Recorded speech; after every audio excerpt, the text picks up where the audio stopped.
సిద్దిపేట జిల్లా Erravalli farm house లో BRS silver Jubilee సన్నాహక సమావేశాలు కొనసాగుతున్నాయి. ఉమ్మడి నల్గొండ, మహబూబ్ నగర్, ఖమ్మం జిల్లాల నేతలతో పాటు మాజీ ఎమ్మెల్యేలు, ఎమ్మెల్సీలతో బీఆర్ఎస్ అధ్యక్షుడు కేసీఆర్ సమావేశమయ్యారు. ఈ నెల 27న సిల్వర్ జూబ్లీ సభ ఏర్పాట్లపై నేతలకు కేసీఆర్ దిశానిర్దేశం చేశారు.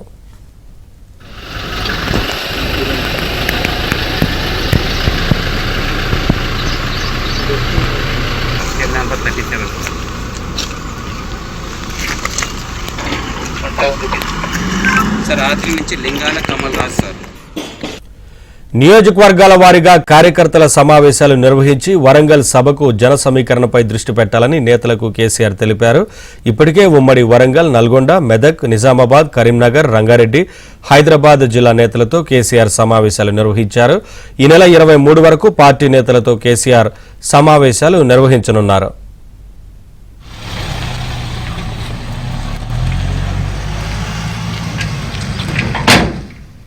ఇక దీనిపై మరింత సమాచారం మా ప్రతినిధి సుభాష్ అందిస్తారు. బీఆర్ఎస్ పార్టీ ప్లీనరీ నేపథ్యంలో మాజీ సీఎం కేసీఆర్ చేపట్టిన వరుస సమావేశాలు ఉమ్మడి జిల్లాల వారీగా కొనసాగుతున్నాయి.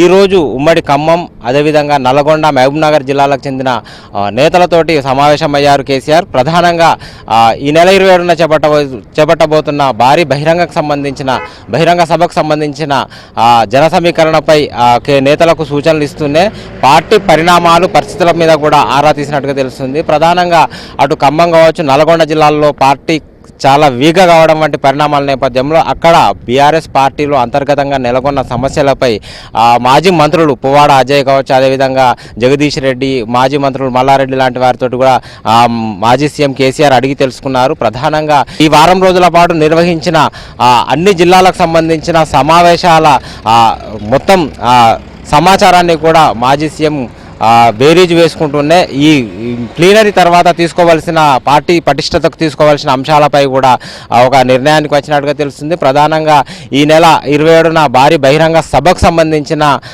కార్యక్రమం పూర్తి కాగానే తెలంగాణ వ్యాప్తంగా అన్ని నియోజకవర్గాలకు సంబంధించిన ఒక నేతలు, కార్యకర్తలతోటి సమావేశం కావాలని కేసీఆర్ నిర్ణయించినట్టుగా తెలుస్తుంది. ఈ మేరకు ఇప్పటికే ఈ నెల 27 తారీఖు నాడు ప్లీనరీ సమావేశాలు ముగియగానే వచ్చే నెల మొదటి వారం నుంచి నియోజకవర్గాల వారీగా పార్టీ నేతలు, కార్యకర్తలతోటి సమావేశాలు నిర్వహించి పార్టీ పటిష్టతకు తీసుకోవాల్సిన అంశాలపై ఆ నేతలకు సూచించబోతున్నట్టుగా తెలుస్తుంది. సమావేశాల అనంతరం మొట్టమొదటిసారిగా దుబ్బాక నియోజకవర్గానికి సంబంధించి సమావేశం నిర్వహించనున్నట్టు తెలుస్తుంది. అనంతరం కేసీఆర్ అందరినీ తన ఫామ్ హౌస్కు పిలిపించుకొని మాట్లాడతారా లేక తానే అక్కడికి వెళ్తారా అనేది తేలవలసింది. మొత్తానికైతే ఈ ప్లీనరీ సమావేశాల తర్వాత పార్టీ పటిష్టతకు తీసుకోవాల్సిన అంశాలపై కేసీఆర్ చర్చించినట్టుగా కూడా తెలుస్తుంది. పార్టీ ఎక్కడెక్కడైతే వీక్గా ఉన్నదో అక్కడ ఆ పార్టీ నేతలను ప్రోత్సహించడంతో పాటు చేరికల మీద కూడా దృష్టి పెట్టాలని నేతలకు సూచించినట్టుగా తెలుస్తుంది. అటు ఖమ్మం కావచ్చు, నల్గొండ కావచ్చు, మహబూబ్ నగర్ జిల్లాలో కావచ్చు, ఈ ప్రాంతాల్లో పూర్తిగా ఆ పార్టీ దెబ్బతిన్న పరిస్థితుల్లో మాజీ మంత్రులకైతే స్పష్టమైన ఆదేశాలు కేసీఆర్ ఇస్తున్నట్టుగా తెలుస్తుంది. అదేవిధంగా ఈ నెల 27న బహిరంగ సభకు సంబంధించి కూడా పూర్తి స్థాయిలో కేసీఆర్ ఫోకస్ పెట్టారని చెప్పొచ్చు. గతంలో భారీ బహిరంగ సభలు నిర్వహించిన అనుభవం బీఆర్ఎస్ పార్టీకి ఉన్నప్పటికీ అధికారంలో ఉన్నప్పుడు ఔటర్ రింగ్ రోడ్ మీద 20 లక్షల మందితోటి నిర్వహించిన ఆ సభ కొంత అనుకున్న స్థాయిలో విజయవంతం కాకపోవడం లాంటి పరిణామాల నేపథ్యంలో ఈసారి వరంగల్లో నిర్వహించబోయే సభ అటు తెలంగాణ ప్రజల మనోభావాలకు అనుగుణంగా, అదేవిధంగా ప్రజలకు ధైర్యాన్ని ఇచ్చే విధంగా ఈ సభను నిర్వహించాలని కేసీఆర్ పట్టుదలతో ఉన్నారు.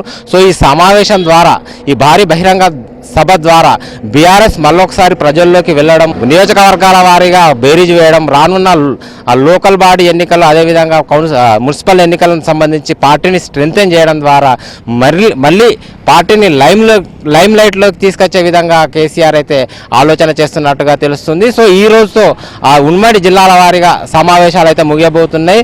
రేపటి నుంచి మళ్ళీ ముఖ్య నేతలను ఫామ్ హౌస్ పిలిపించుకొని సభకు సంబంధించిన విషయాలు, అదేవిధంగా పార్టీ పటిష్టకు సంబంధించిన విషయాలను కూడా పార్టీ నేతలతో చర్చించే అవకాశాలు ఉన్నట్టుగా తెలుస్తుంది. ఈ నెల 23 వరకు కూడా వరుస సమావేశాలు నిర్వహించడానికి కేసీఆర్ అయితే నిర్ణయించుకున్నారు. ఈ సమావేశాల్లో ప్రధానంగా పార్టీ ముఖ్య నేతలను పిలిపించుకొని పార్టీ పటిష్టతపై దృష్టి పెట్టే అవకాశం కనిపిస్తుంది. మొత్తం మీద ఈ రోజుతోటైతే ఉమ్మడి జిల్లాల వారి సమావేశాలు అయితే ముగియబోతున్నాయి. వీడియో జర్నలిస్ట్ గిరితో సుభాష్, ఏబిఎన్ ఆంధ్రజ్యోతి.